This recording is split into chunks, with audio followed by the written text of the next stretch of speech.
144 people killed in Gaza over the past 24 hours, 560 injured, because the Israeli airstrikes continue across the Strip, but also people queuing for food, a humanitarian crisis in the millions. 2.2 million people face starvation in Gaza. Since March 18th, that's when the Israeli government broke the ceasefire, resumed attacks, killing 5,334 Palestinians. Since March, 17,800 have been injured. So while our attention has momentarily been shifted to Iran and Israel, still daily deaths in Gaza. There have been increased calls for South African institutions to add their voice to a growing condemnation of Israel. But now more than 200 Stellenbosch University staff have signed and released a statement calling for the university to take a stronger stand against genocide in Palestine. The statement reads, unlike several other South African universities, Stellenbosch University as an institution has been largely silent on this issue. A Senate motion calling for an immediate ceasefire and the cessation of attacks on civilians in Gaza and Israel, and the passage of humanitarian aid and the return of all captives were defeated on the 30th of April 2024. Joining me now on the line is Professor Sandy Liebenberg, Distinguished Professor at the HF Oppenheimer Chair in Human Rights Law at Stellenbosch University. Good morning, Sandy. Really appreciate your time. How is this statement and this motion different in tone, substance, in its call to action to the failed Senate motion of April last year calling for a ceasefire and humanitarian aid? How far are you wanting to push Stellenbosch University management? Good morning, Lester, and good morning to the CapeTalk listeners. Yes, so this is obviously since last year, things have moved on. We have also, as you mentioned in your introductory comments, seen this humanitarian blockade of Gaza. We've seen people being gunned down and starving people seeking food aid. And so this statement is really seeking to do two things. Whereas the former was a motion to the Senate, which is mainly the professors, not only, but mainly the professors of the university. This is a call for the institution as a whole to take a stand as the university, the management. And I think importantly also what we flag is that there should be an audit also of all links, cooperation, research agreements with Israeli universities where there is a risk of human rights or collaboration with human rights violations.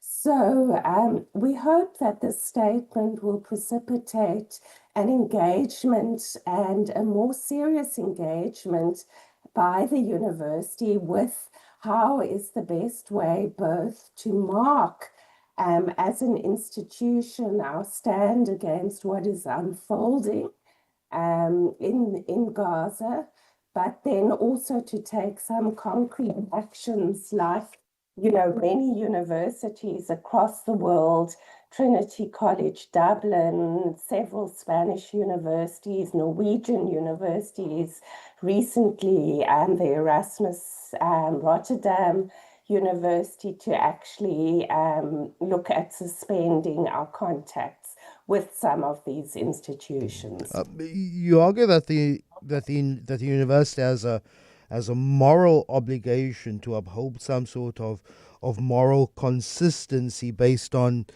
a 2018 resolution of the university, saying that at that time it was part of the university's revision or relook at how it sees its values of equity, compassion, and transformation. You saying that a call, at least a stand on the issue around Gaza, would be consistent with already a 2018 statement by the university. Yes, so Lester, this was the restitution statement of the university. And as we know, the University of Stellenbosch didn't cover itself in glory during the apartheid era and in its stance towards apartheid. I mean, we were certainly on the wrong side of history there, and the university adopted what is known as its restitution statement, acknowledging, its complicity and expressing deep regret for its contribution to the injustices of the past. And we think this does create a special burden for the university in the face of such atrocities that we are witnessing, a genocide unfolding against an occupied population, a country where our own government has been active in taking a case to the International Court of Justice, to be on the right side of history this time, to not be passive, to not stick our heads in the ground, and to actually speak out. Interestingly, in this statement, which goes on to honor the brave Māori voices during apartheid that did speak out, I think a number of us concerned staff members also feel that it's important for us at this point to also speak out. We have a new rector.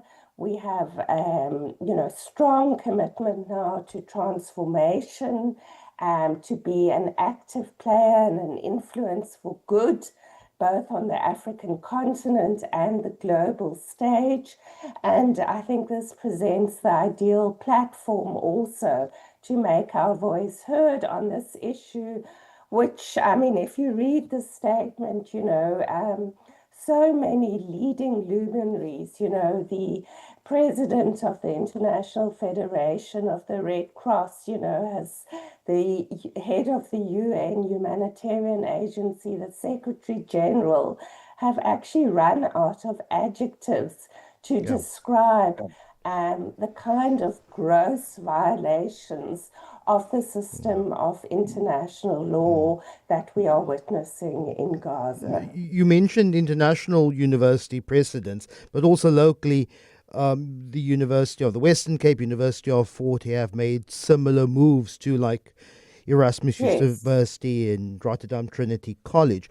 I know you can't speak for UCT, but UCT as well grapples with this conversation around bold statements. Why is it that generally, and let's call spades a spade, University of the Western Cape, Fort Hare, public universities, but spade being a spade, less funded in terms of alumni and funding networks, why are universities that are seemingly less resourced than UCT and Stellenbosch making more strident moves when there have been concerns about possible loss of funding if universities like UCT and Stellenbosch go out and make more strident calls for action in Gaza?